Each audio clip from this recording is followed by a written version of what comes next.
When a building becomes a part of a person's life, there's a better chance that it will become haunted. This only stands to reason. The more people who are touched by a building, the better the chance. Is this not so?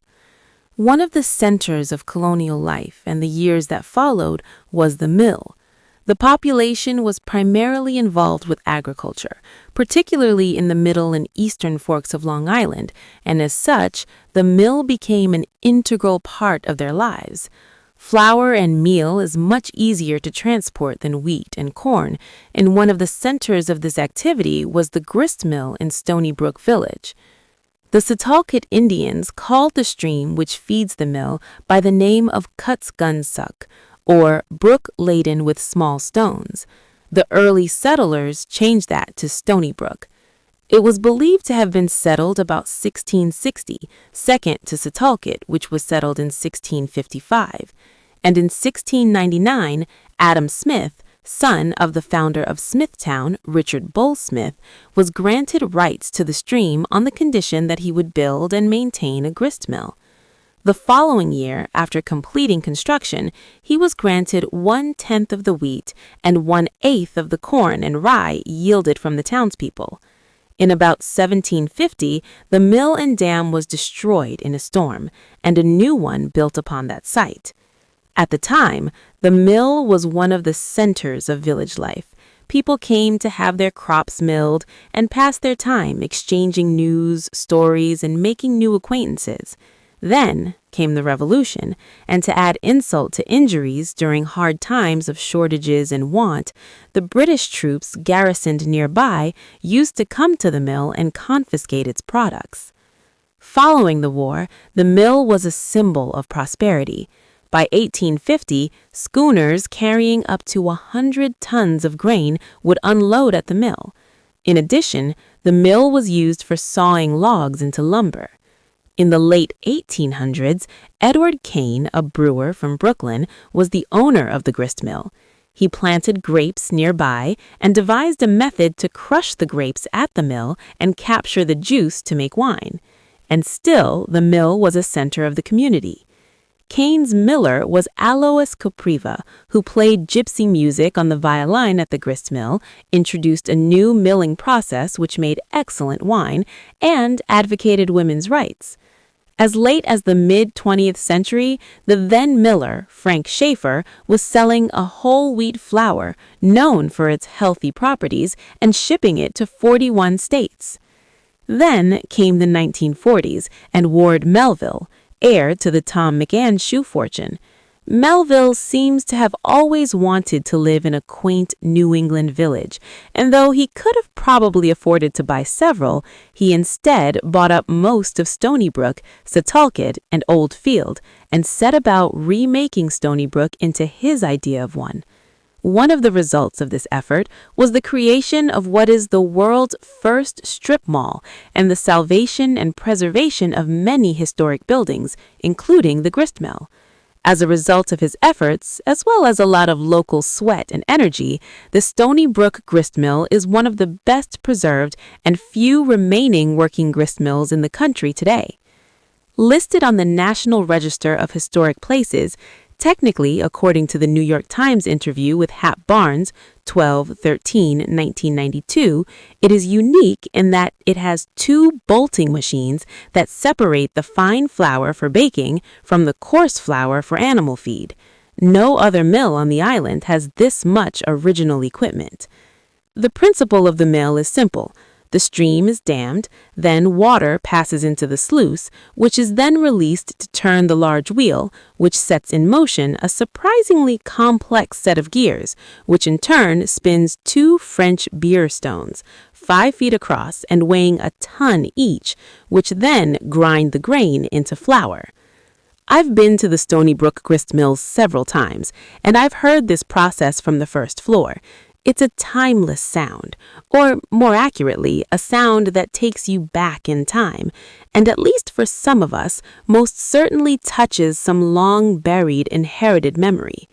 There's a low rumble to the building as the wheel turns, and you can feel the power in those stones as they grind into each other. Stony Brook is a Gothic jewel, and it's a joy to walk the streets lined with 17th, 18th, and 19th century houses. There's a feeling that the past isn't buried here, but rather it bubbles up like the water flowing into the wheel of the grist mill. What I didn't know, but always kind of felt should be true, was that the grist mill is haunted as well. I was thumbing through Carrie Ann Flanagan Broski's Ghosts of Long Island 2 when I came across an article detailing the ghost that lives there. So, having other sites to check out as well in the area, I took off one Sunday this fall for a trip back in time to Stony Brook. I entered the gift shop on the lower level to find it empty. It's a surprisingly interesting little shop with colonial-era items, cookbooks, and flour and meal ground for them from a leather mill. Their own product, since it is made from historical-era equipment, doesn't meet the code for human consumption, so they crack corn to feed the ducks in the nearby pond.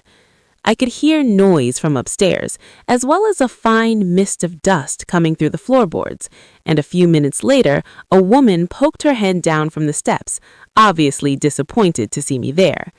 It turns out there was a problem with the equipment, and she was waiting for the person to repair it.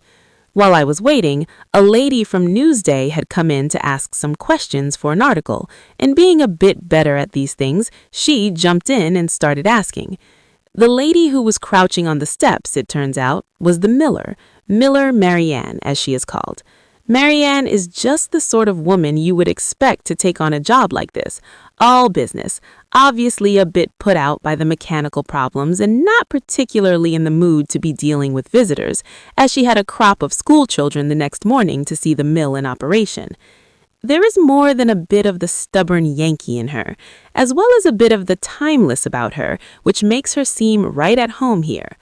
The reporter moved inside and had a look around the gift shop, and I asked my question, "Where's the spook?" Marianne looked downstairs, peeked upstairs, then turned back to me, "Not here." So I asked whether she had ever seen her, and she said she had, upstairs, a pretty lady, white dress, blonde hair. She also said she believed her to be an apprentice who once worked here.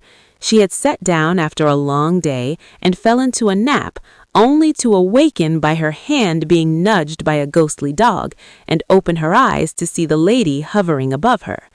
The first time I saw her, I was pretty freaked out.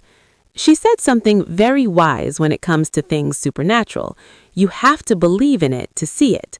And so I told her the story of the ghost I grew up with, and she remarked that children can see ghosts because they don't know not to believe in them, which is something I believe as well. About that time, the reporter came back with more questions, and she invited us upstairs so she could work while they talked. She spent most of the time on her hands and knees, brushing dust and debris into a dustpan with a handbrush, and you had to admire her dedication. When asked why she kept the place so clean, she replied, "Varmints. There's a chipmunk that I don't mind, but I don't want the others in here." And inside the mill, you can feel the history. You can almost hear the ghostly footsteps which she has heard on those same floorboards. Downstairs is a set of scales for weighing the flour, which she pointed out as one of the first supernatural events which she witnessed there. Occasionally, and sometimes accompanied by a blast of cold air, the pendulum begins to swing on its own. This is something of a regular occurrence, evidently, as her daughter, as well as several others, have witnessed it. And then a few older ladies came in, and conversation began about some of the locals, people's health, when was the last time she'd seen so-and-so, and I realized the mill still serves the old function. It's still one of the centers of the town, particularly for the older generation, and the younger as well. Marianne's young daughter works the gift shop, and there are many children passing through the door each year. Undoubtedly, one of those kids will be like Marianne, who came in as a visitor, fell in love with the place, became a docent, and eventually found the mill was where she belonged, and perhaps someday the lady in white there will have company.